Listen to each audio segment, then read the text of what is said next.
Hi guys! Kamusta kayong lahat? Ipiplex ko lang ang nangyari sa akin dito sa Kurdistan, Erbil, Iraq. Erbil, Iraq, not Iraq. Sorry guys.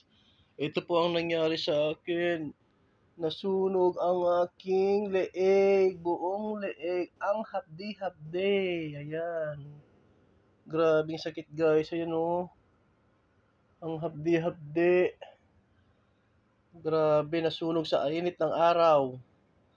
Ganyan dito kainit. Oh, ang hapdi oh, nasunog oh. Yan guys oh, sunog oh. Umaabot po ng 40 to 50 ang init dito. Grabe, ang sakit-sakit guys. Ayan po oh. Ayan. Ewan ko kung matatanggal sa gagawin ko. Lalagyan ko siya ng petroleum jelly. Vaseline. Ang hapdi, grabe. Ayan guys, so lalagyan natin ng petroleum jelly. Aray! Sakit.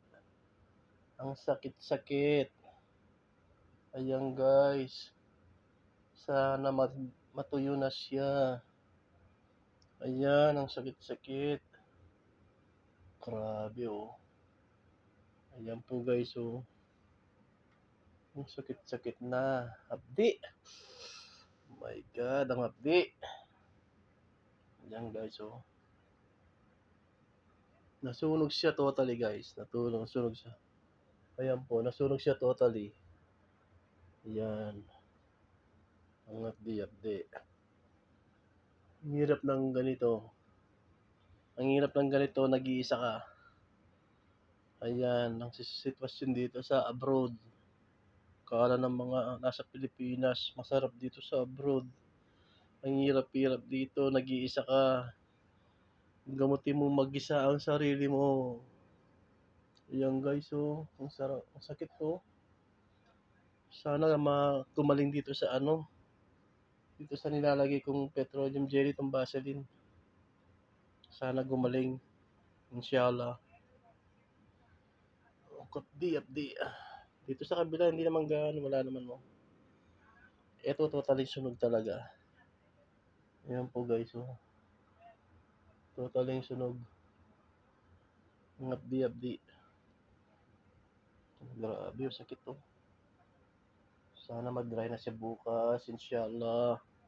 Mag-dry na sana bukas. Ma-updi talaga, promise. Aray ko ah. Tiisan talaga. Ang abdi. Yan oh. Sobrang init po dito, grabe dito sa Iraq. Grabing init. 45 to 50. Tapos yung nasunog to sa siguro sa papawising ka, tapos tuloy-tuloy ang mo, paglakad mo sa ilalim ng araw sa kalsada. Yan, sunog siya. Yung resulta oh. Yan po ang resulta, totally sunog siya. Magdagan natin ng Vaseline. Sana mag-dry na siya, mawala sana.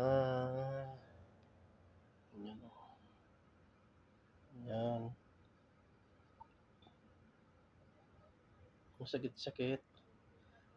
Kailangan tiisin ang sakit. Abdi, grabe abdi. Wala mang ganong chemical tong petroleum jelly, pero mahabdi pa rin. Ang init, mahabdi talaga. Hindi ko alam kung mainit o malamig. Nakatodo na nga yung AC. Yan o. Grabe, ang init. Yan o.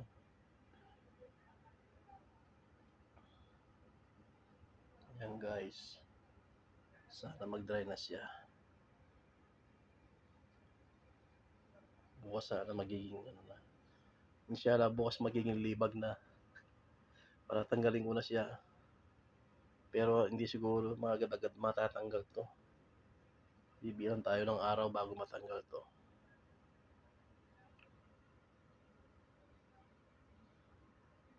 Yan guys. Grabe, yan po ang resulta sa sobrang init dito sa Kurdistan, Erbil, Iraq. Ayan, sunog ang aking leg. Yan po. Ayan. Sobrang init kasi dito. Yun ang resulta. Yan po. Grabe init. Okay po. Okay guys, hanggang dito muna po. Pinlex ko lang tong nasunog sa leeg ko sa sobrang init dito sa Iraq. Okay guys, thank you. Bye. Thank you for watching guys.